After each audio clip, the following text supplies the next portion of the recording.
Hai semua dan selamat datang ke episod terakhir Lex Spill. Episod hari ini bertajuk Guarding the Heritage. Today, many communities around the world are facing what is called cultural extinction. Betul. Fun fact, berdasarkan kajian UNESCO, hampir 50% bahasa di dunia ini dijangka akan lenyap menjelang akhir abad. Apabila sesuatu bahasa, adat atau ritual tradisional semakin hilang, kita sebenarnya kehilangan sebagian besar daripada identiti dan sejarah manusia. Berdasarkan beberapa temu bual dan perkongsian komuniti orang asal dan awam, maklum balas menunjukkan bahawa penggunaan bahasa tradisi dalam kalangan generasi muda kini semakin merosot dan tidak lagi dituturkan secara menyeluruh. Antara cabaran utama dalam mendokumentasikan dan memelihara bahasa dan budaya ialah, pertama sekali, kemerosotan penutur muda. Generasi muda semakin kurang menggunakan bahasa ibunda sejak kecil disebabkan oleh pengaruh persekitaran harian, sekolah dan penggunaan bahasa lain di rumah.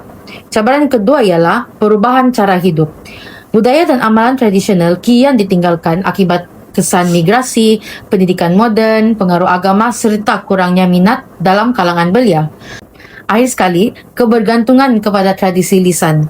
Ketiadaan dokumentasi rasmi menyebabkan khazanah budaya yang hanya disimpan dalam ingatan golongan tua berisiko lenyap sepenuhnya jika tidak segera direkodkan melalui penulisan, audio atau arsip video. Betul tu Nicole, namun sebanyak 82% masih mempunyai minat untuk mempelajari adat dan bahasa tradisional mereka. We can see lah there is still ruang untuk menjalankan usaha pewarisan budaya dalam kalangan generasi baharu masih terbuka luas. Hasil kajian menunjukkan sokongan yang sangat tinggi, iaitu sebanyak 83.3% responden bersetuju agar elemen budaya orang asal diterapkan ke dalam sistem pendidikan. Selain itu, 100% responden berminat untuk mempelajari atau mengenali budaya orang asal dengan lebih mendalam. Secara keseluruhannya, bahasa dan adat amat penting sebagai tiang identiti warga negara untuk mengenali asal-usul mereka serta menjadi ejen penyatuan sosial yang memupuk nilai hormat menghormati. Di samping mengekalkan warisan tradisi daripada dipupus di telan zaman, utiliti budaya ini menjadi kunci praktikal dalam komunikasi harian serta memelihara pengetahuan tradisional berkaitan pengurusan ekosistem dalam dan alam semula jadi. Di samping itu, bagi komuniti orang asal, budaya orang asal sangat berkait rapat dengan tanah adat dan alam sekitar. Apabila tanah adat terganggu atau dimusnahkan, aktivitas sara diri budaya, tradisi dan identiti masyarakat juga boleh terjejas. Sistem tradisional seperti Tagal dan Gompi Guno ialah amalan pengurusan sumber alam komuniti yang diamalkan oleh etnik Kadazan Dusun di Sabah. Gompi yang bermaksud care, protect atau preserve dan Guno yang membawa maksud use merujuk kepada peraturan adat yang mengawal penggunaan sumber alam secara bersama untuk memastikan kelestarian alam sekitar. Di samping itu, Tagal yang membawa maksud jangan atau larangan merupakan sebuah sistem pengurusan sumber perikanan dan sungai berasaskan komuniti secara tradisional yang direka untuk memelihara ekosistem akuatik. Sistem ini menunjukkan bagaimana masyarakat Kadazan Dusun mempunyai kaedah tradisional sendiri dalam mengimbangi penggunaan sumber alam dengan pemeliharaan alam sekitar. Although most indigenous systems in Malaysia are not formally structured like modern laws, they still function as societal rules that are adhered to by local communities. Betul tu Sibi, ini menunjukkan bahawa budaya orang asal bukan sekadar adat atau tradisi semata-mata, tetapi juga melahirkan bentuk undang-undang tempatan yang membantu menjaga hubungan antara manusia dan alam. Ya, dan menariknya, walaupun teknologi sering dianggap sebagai punca budaya tradisional semakin dilupakan, generasi muda orang asal kini mula menggunakan teknologi untuk menghidupkan semula warisan mereka.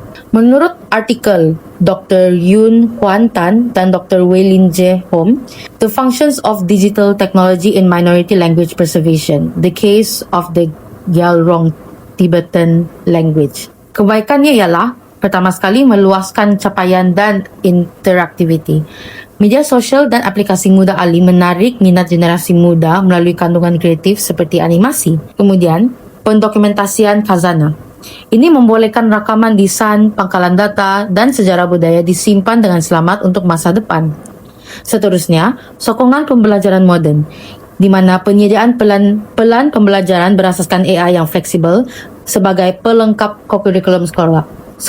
Akhir sekali, merapatkan jurang geografi. Misal kata belajar di luar negara tidak menjadi penghalang. Namun, for every pros, there will always be their cons. Pertama, isi jurang digital. Penduduk pendalaman dan juga golongan berusia sering tersisi akibat ketiadaan internet dan juga peranti pintar. Selain itu, ancaman ketulenan bahasa. Penyebaran digital yang terlalu pantas berisiko mencairkan struktur bahasa asli dan mencetuskan salah faham budaya. Ketiga, kehilangan data lama, pendigitalan yang lambat dan penggunaan format storan yang lapuk menyebabkan banyak rekod terdahulu lenyap. Dan terakhir, ketergantungan teknologi. Penggunaan gadget yang berlebihan boleh mengetepikan interaksi praktikal dan menjejaskan transmisi bahasa secara semula jadi. Sidi, kau masih ingat tak saya ada cerita kamu berkaitan satu kumpulan ini? Kumpulan dia punya nama is Apa Kata Wanita Orang Asli. Kau ingat kah? Mestilah ingat, kan misi mereka adalah untuk mengetengahkan identiti dan juga isu-isu masyarakat orang asli seperti isu pendidikan, alam sekitar, representasi dalam media, perspektif gender, dan hak orang asli dengan menggunakan platform media.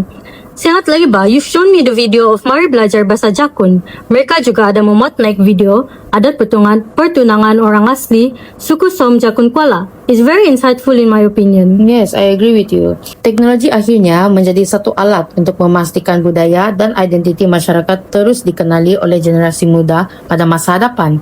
Nevertheless, peranan utama masyarakat bermula daripada institusi keluarga, di mana ibu bapa wajib mendidik anak-anak menggunakan bahasa ibunda dan ada tradisi sejak kecil agar ia kekal diturunkan merentas generasi. Selain itu, masyarakat perlu mewujudkan kesedaran yang meluas serta menyediakan platform sokongan yang progresif. Ini termasuklah penganjuran program kebudayaan dan pembangunan modul digital bagi mempermudahkan generasi muda mempelajari warisan ini.